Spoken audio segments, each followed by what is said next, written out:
Iran ने America को सबक सिखाने की ठान ली है। अमेरिका अगर अपनी हरकतों से बाज नहीं आया तो ईरान ऐसा सबक देने को तैयार हो चुका है जो अमेरिका और अमेरिका के पॉलिटिकल इतिहास में किसी ने नहीं सोचा होगा। लेकिन इस बीच कौन किसके साथ है, सवाल यह भी है। जाहिर है कि अमेरिका अपनी हरकतों से बाज नहीं आएगा, हमला करेगा। ईरान ने भी कह दिया है कि रिटेलिएशन जबरदस्त होगा। लेकिन जब ईरान पर अमेरिका हमला करेगा तो सवाल यह भी कि क्या अपना एयरबेस देगा पाकिस्तान। आसिम मुनीर ने एक आपातकालीन बैठक बुलाई है और अब शहबाज शरीफ क्या करने वाले हैं। पाकिस्तान के सैन्य अधिकारियों की बैठक में अगर अमेरिका ईरान पर हमला करता है तो कैसी स्थिति बनेगी और पाकिस्तान क्या करेगा, इसको लेकर बातचीत की गई है। माना जा रहा है कि ट्रंप पाकिस्तान से ईरान फ्रंट खोलने के लिए कह सकते हैं। ईरान में चल रहे इस्लामिक सरकार विरोधी प्रदर्शन से पाकिस्तान के लिए डिप्लोमेटिक मुश्किलें खड़ी हो गई हैं, क्योंकि आशंका है कि अमेरिका ईरान पर हमला कर सकता है। यह आशंका ही है क्योंकि वास्तविकता के धरातल पर जो चीजें हो रही हैं उससे तो यह लग रहा है कि अमेरिका डरा हुआ है। वो हमला करेगा भी या नहीं करेगा, या सिर्फ शेखी बघार रहा है, सिर्फ माहौल बना रहा है, यह भी तय नहीं है। ईरान पर हमला कर सकता है। डोनाल्ड ट्रंप कह चुके हैं कि मदद बीच रास्ते में है, जिससे आशंका है कि ईरान में अमेरिका सीधा हस्तक्षेप कर सकता है।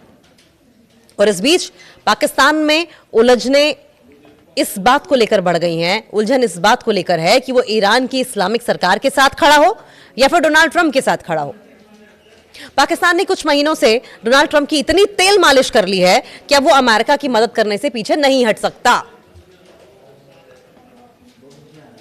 रिपोर्ट है कि ईरान की टॉप मिलिट्री लीडरशिप अपने विकल्पों पर आकलन कर रही है।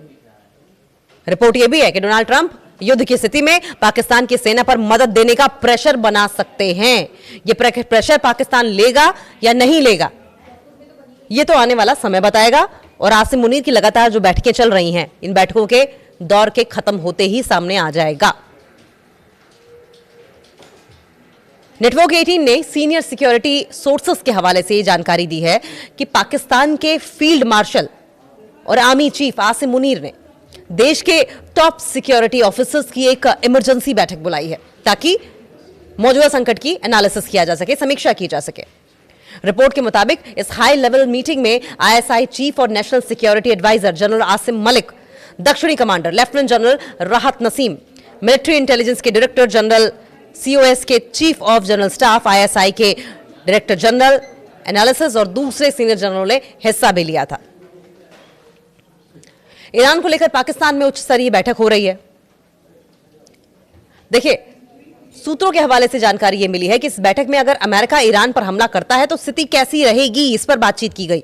बातचीत इस बात को लेकर भी की गई कि तब पाकिस्तान क्या करेगा, इसको लेकर बातचीत की गई है। माना जा रहा है कि ट्रंप पाकिस्तान से ईरान फ्रंट खोलने के लिए कह सकते हैं।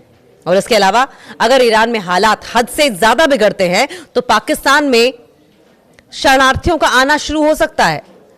पाकिस्तान के बलूचिस्तान की सीमा ईरान से मिलती है और ऐसा संभव है कि ईरान से लोग माइग्रेट होकर बलूचिस्तान होते हुए पाकिस्तान में पहुंचे, क्योंकि बलूचिस्तान की सीमा ईरान से मिलती है और वो सीमावर्ती इलाका है, पहले से ही आतंकवाद से जूझ रहा है। और ऐसे में पाकिस्तान में आतंकी हमलों में जबरदस्त इजाफा हो सकता है। इस बैठक में पाकिस्तान के सैन्य अधिकारियों ने लंबी और संवेदनशील पाकिस्तान ईरान सीमा पर मौजूदा हालात को लेकर चिंता जताई है। अधिकारियों ने वार्निंग दी है कि जब अफगानिस्तान के साथ डूरन लाइन पर तनाव और दुश्मनी बनी हुई है, ऐसे समय में इस्लामाबाद एक और अस्थिर सीमा का जोखिम नहीं उठा सकता। सवाल यह भी, जो सबसे बड़ा सवाल है, कि अमेरिका को पाकिस्तान अपना एयरबेस देगा क्या। सबसे बड़ा सवाल तो यही है कि क्या पाकिस्तान अमेरिका को अपने एयरबेस देने के लिए मजबूर होगा। सूत्रों ने नेटवर्क 18 को यह बताया है कि एक बड़ी चिंता इस बात की संभावना है कि ईरान पर हमले की स्थिति में वॉशिंगटन पाकिस्तानी हवाई क्षेत्र या मिलिट्री बेस तक पहुंच की मांग कर सकता है। अगर अमेरिका ऐसी मांग करता है तो इस्लामाबाद को मुश्किल स्थिति में फंसा सकता है। इन बातों के अलावा पाकिस्तान को डर देश के अंदरूनी हालातों को लेकर भी है। पाकिस्तान में शिया मुसलमानों की करीब 30% आबादी है, जिनकी ईरान से काफी सहानुभूति है। पाकिस्तान में 30% आबादी शिया समुदाय की है जो कि ईरान से काफी सहानुभूति रखता है और ईरान पर किसी भी तरह का अटैक उन्हें पसंद नहीं आएगा, क्योंकि ईरान भी शिया देश ही है। वो इजराइल और अमेरिका के घोर विरोधी हैं। पाकिस्तानी अधिकारियों को डर है कि ईरान पर कोई भी हमला या संभावित सत्ता परिवर्तन की स्थिति पूरे पाकिस्तान में बड़े पैमाने पर विरोध प्रदर्शन शुरू कर सकती है और शरणार्थियों के आने के कारण, माइग्रेंट्स के आने के कारण पाक ईरान सीमा पर भारी दबाव भी बन सकता है।